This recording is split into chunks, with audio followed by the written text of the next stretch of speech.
هو اللي تعدانا وطلبنا ورغبنا ما خلينا ما درنا معاه. يعني هو راه تيقول لك انا ما عندي الوالد. اشنا هو المشكل ديالكم مع السيد المدير؟ المشكل هو الداخلي. الداخلي حوايج برا بنتي من دون البنات قالك فيها مرض والبنت خارج لها اصلا وجبنا ليه السيرتيفيكا جبنا ليه العمليه ديال التحليلات داكشي ما فيها حتى شي حاجه. البنت خارج لها المنحه والبنت تعقدات. البنت خارجه لها المنحه. اييه خرج المنحة. ولكن اشنا هو السبب؟ هذا هو السبب لانه خلاه بانه يجري عليها. ايوا هادشي اللي كاين. قال انت مرضي جات لابيرونس تتابع عنده المامونيه. اييه ضربوا لها الساحه قال لها ديري شي تحليلات جبنا له بنت المدرسه قال لك هو بعد ما يمرض ما عنده ما يدير. وهادشي اللي عطاه ديما هو تيغوت عليا وتيسكني وتيقول لي انت مريضه غتعالجي البنات وقال لك هو كاع اللي مرضت ما عنده باقي ما ديالك في المؤسسه ولا مريح حوايج برا وقال لي صافي انت مطرده ما بقاش تدخلي كاع الداخل. هذا هو السبب اللي خلاك انك يخرجك من المؤسسه.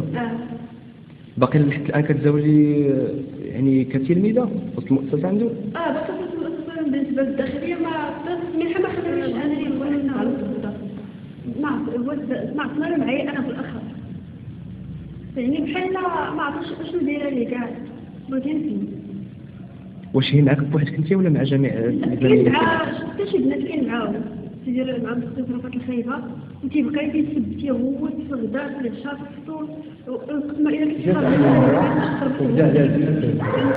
خرجي عليا لا انت خرجي عليا برا. شنو هو السبب؟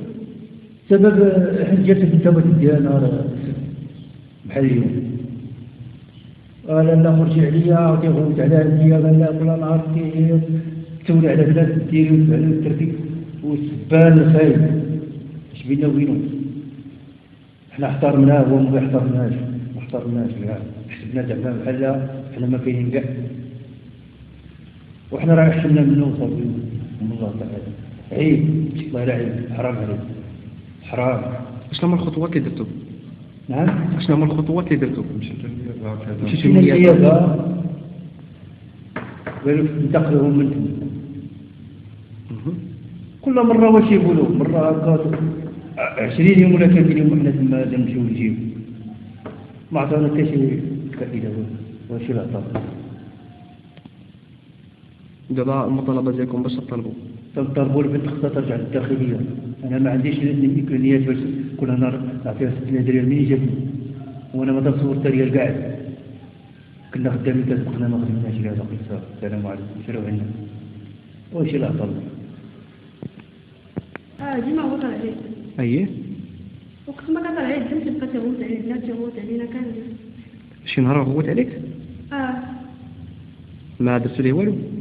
لا حنا ما بغيناش نخرجوا مع اللعب ما قلنا ليه حتى شي حاجه طلبناه باش انتم ما بغاوش قال لك خرجوا عليا برا نجيب لكم البوليس وهذا. تعاونوا معنا وفي الاخر خديكم وسعادة الوزير تا الله يكثر خيره تعاون معنا والجمعية التالية الله يجازيها بخير تعاون معنا وتنطلبوا الله بجموع كاع اللي خدامنا مع الشعب الله يسهل عنا عليه ولا يخطيكم عاش الملك.